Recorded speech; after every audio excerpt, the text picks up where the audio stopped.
અષ્ટપાઉડ પ્રવચન નંબર 16, ગાથા 21-23. જે 6 દ્રવ્યની શ્રદ્ધા, 7 તત્વની શ્રદ્ધા, આત્માની શ્રદ્ધા, તેવી જ રીતે શુદ્ધ ચૈતન્ય આત્માની સન્મુખ થઈને જે નિર્વિકલ્પ શ્રદ્ધા થવી, તેનું નામ સાચું સંકિત. તે જ પ્રથમ સીડી છે મોક્ષ માર્ગની. અને જૈન દર્શનમાં જે નિર્ગ્રંથ પર્યાય વિતરાગની અને નિર્ગ્રંથ દિગંબર લિંગ એ જૈન દર્શન છે. એની શ્રદ્ધા અંતરાત્મામાં સ્વભાવ સન્મુખ થઈને વિતરાગી શ્રદ્ધા પ્રગટ કરવી એ સમ્યક દર્શન છે. એ પહેલું પગથિયું, મોક્ષની સીડીનું પહેલું પગથિયું છે.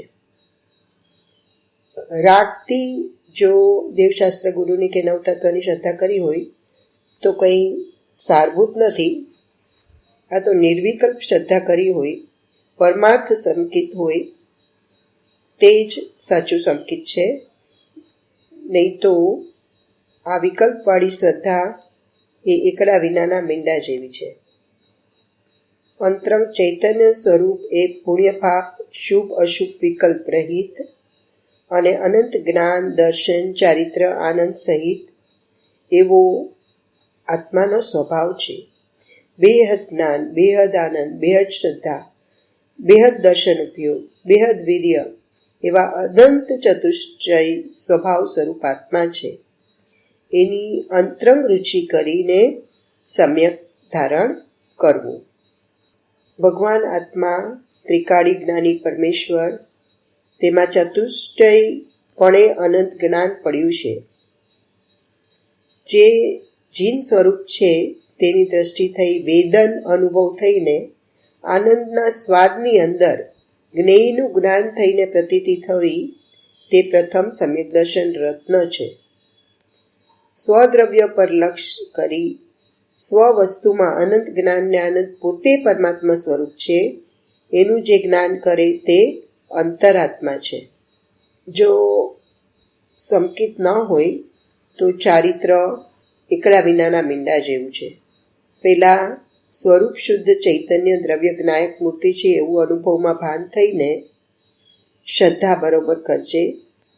જો ઠરી શકે ચારિત્ર લીનતા રમણતા આત્મામાં કરી શકે, સાથે 28 મૂળ ગુણના વિકલ્પ, પંચમહાવ્રતના વિકલ્પ, શરીરની નગ્ન દશા, ઊભા એકવાર આહાર વગેરે 5 મહાવ્રત, 5 સમિતિ, 3 ગુપ્તી ન પાડી શકે તો શ્રદ્ધા તો એમ રાખજે કે વિતરાગ માર્ગ એ જ આ સાચો માર્ગ છે, એ જ સાચો મોક્ષ માર્ગ છે.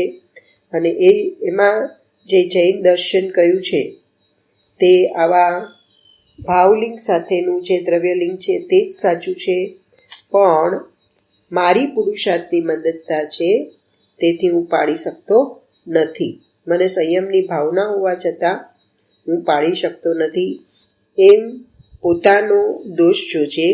પણ માર્ગ આવો ન હોય એમ ખોટી શ્રદ્ધા નહીં કરતો. જેને શ્રેણિક રાજા, જેને નરકમાં પણ અત્યારે તીર્થંકર ગોત્ર બંધાવાનું ચાલુ છે, શાહિક સંકિતિ હતા. કેવડીના પાદમૂલમાં કે શાહિક સંકિતિના પાદમૂલમાં જ શાહિક સંકિત શરૂ થાય. તેમને હજી એક સમયે, દરેક સમયે નરકમાં પણ તીર્થંકર ગોત્રનું પરમાણુનું બંધન થયા કરે છે. હજી ભલે 3 કશાય બાકી છે, શ્રાવકના વ્રત પણ નથી, એવી શાંતિ પણ નથી, છતાં દ્રઢ શ્રદ્ધા પાકી છે કે ચારિત્ર નથી પણ એ મારી પુરુષાર્થની મંદતા છે.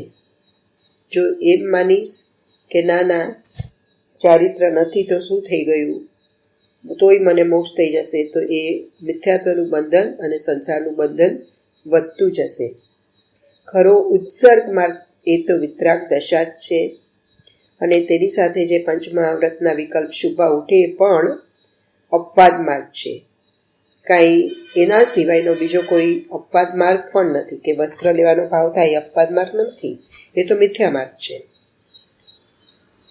મુનિને આવો ભાવ હોય જ નહીં. તેથી કહ્યું છે કે શ્રદ્ધા તો પાકી કરજે અને અંતરમાં આનંદમાં રમવું એ પ્રતિક્રમણ છે.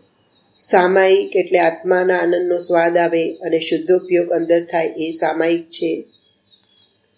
અને 16 પ્રકારના જે તીર્થંકર ગોત્ર બંધાય છે એમાં શક્તિ પ્રમાણે ત્યાગ કયો છે, હઠ પ્રમાણે નહીં, શક્તિ પ્રમાણે.